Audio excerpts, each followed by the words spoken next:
Lola, welcome back to Dallas. Thank you, my pleasure. It has been several years since you were here. 3.5, 4 years possibly. Yes. So what major things have happened in your life since we last saw you? Mostly a lot of work, a lot of self-development more than anything else. Career-wise, change management. My new manager now is Mr. Joseph Skank. Politically, as far as growing intellectually and things like that, and changing location from LA to Las Vegas, I've had to learn a new social group, evolve myself into the new political circles, etc., find out who I want for governor, etc., and find out where those groups of people sort of get together and motivate the changes in the community. So I've had a lot of personal changes in my life, more so than career. Career, basically, I've been working in Las Vegas and a lot of Europe this year. A lot of Europe. And in fact, I go back again. I've been here 3 times. I go back again in about a couple of weeks. After Canada, we go up there to Sweden, Italy, France, a lot of European traveling. So Why did you move to Vegas? It's much slower. I needed it. I live in what you call the fast lane. I like coming out of my house and not running into traffic. I like that quiet. And Vegas is not just the Strip. Once you get away from that, it's very low-key, very quiet. It's a very small social group, but at least you get to know everyone, whoever is. And when I feel I'm in a cultural desert, I travel so much. In fact, part of our agenda for traveling is to call ahead to the cities, find out what they do have to offer. It's like we know we're going to Canada, and my secretary June has already called to Canada. Is the ballet there? Is there some exhibit in the museums there? So that we do get a very fine round absorption of culture from around the world. So when I do get to Vegas, if all they have is a Strip, okay, I don't mind. I'm ready to kick back anyway. So it works out fine. About how many weeks out of the year do you work Vegas then? Prior to this year, I worked approximately 15 to 20 weeks in that area. Now Vegas has gone through an incredible metamorphosis, incredible change. It has now gone to primarily production shows. Most of the headliners are not working in Las Vegas. They're working in Atlantic City. I work 3 or 4 different showrooms in Atlantic City now. I work Caesars in Atlantic City, but Caesars is going to production. I work resorts, or I work the Playboy, whatever. And Las Vegas didn't believe that they were they thought they were recession-proof, inflation-proof, etc. It is a severe assault on the country, what has happened now. I think that a lot of things were inevitable, had to be changed, no doubt about it. You can't keep going the wrong way at the speed they were going, but you can't reverse it at a high speed like that and not cause shock amongst even people who were not amongst what you consider the poorest, but people who just basically were hanging in there. Or people who were doing fairly well are no longer just hanging in there. It's just all of a sudden, 1 minute you do, 1 minute you don't survive. There's people just can't deal with what's happened to them. So I think that the effect, the airlines also, people just don't have time to think of pleasure very much. And they're more involved in, can I at least pay the rent, keep my house, feed my family? The bare necessities are what is on their minds. And the numbers, the businesses that are failing in the country, they say approximately 600 a day. Well, Las Vegas is in those stats because the only industry there is the hotel. Well, that deals with people who are in a state of leisure. Well, that's the last thing on their agenda when they have problems.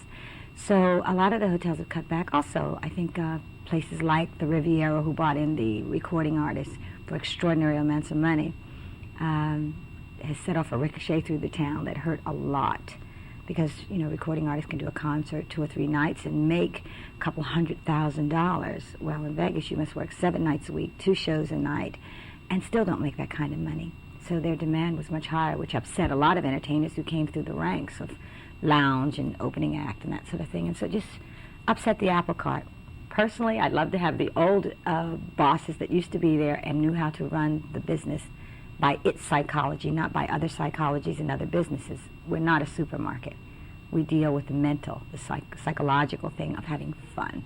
It's supposed to be the biggest playground in the world, and now it's a supermarket in my mind. For the performers, Lola, let's just say for Lola Falana, given everything being equal, which would you rather work, Las Vegas or Atlantic City? I like to work the world. You know, I love it all. I mean, wherever the people show up, it's just wonderful. My joy is when I come off and I feel them giving back to me because of what I have given to them, the circle is complete. I'm happy. What was the last show you saw in Vegas? It doesn't matter what language they speak, what country, whatever. It doesn't matter, just so the soul and the spirit is happy. And that's all over the world. Are you working out of the country more because of the recession in our country? Not primarily that. Mainly because I'm coming out of Vegas more. But because I did a couple of things in Italy, which has always been like a second home for me. Specials there, which I consistently do. And what they do is send them around all the other countries except America. And that makes me in demand in countries I haven't been, like Sweden. I've never been. But they saw the footage from the special in Italy. They tracked it down and said, would you come here? Our people know you now. So as Italy does this, in turn, they find me and they ask me to come, and it's always a pleasure. And the money there is fabulous. Yeah? They realize what it means to pick it up and pack it up and move it and fly that far and come and do one show or 3 shows or a week or whatever. It's not the same as it is here. And it's worth it. If you can't bank, there's no need to work. I love the way you put it. Really? Absolutely. If I want to do a charity or a freebie, I will choose that on my own.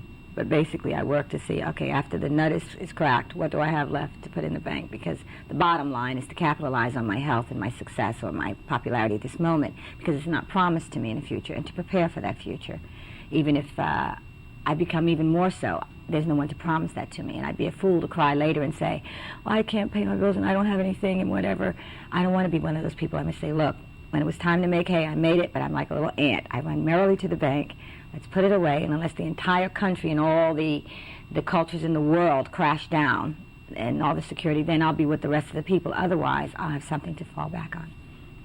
Lola, as I told you, I'm going to see the show tonight, but I have heard that it's a much bigger production this time. Yes, it is. I'm dancing more as well.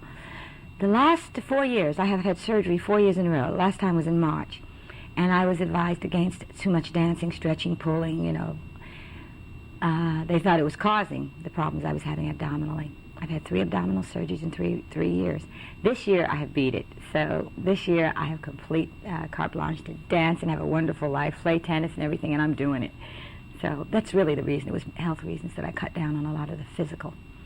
The surgery was, you had injured yourself, or what? No, just abdominal complications that came into play. We didn't know if it was because of my heavy activity, because since I was a little girl, since I was 3, very physical. And we don't really know if that has anything to do with young ladies in some cases or not. I ran cross country, I ran track, I was in 7 different dancing lessons, I was in acrobats. We don't know, but all I know is that in these years, it has taken its toll. From what source, we don't know. But nonetheless, so far, no more. Well, Lola, stay healthy, my dear. Stay healthy. Shall. Thank you. And thank you for talking with us. I really appreciate it. My pleasure. Okay, so this video raises some questions, and I need for you to be extremely honest in the comments when answering them. And just so you know, there are 3 questions, so please keep it real with me.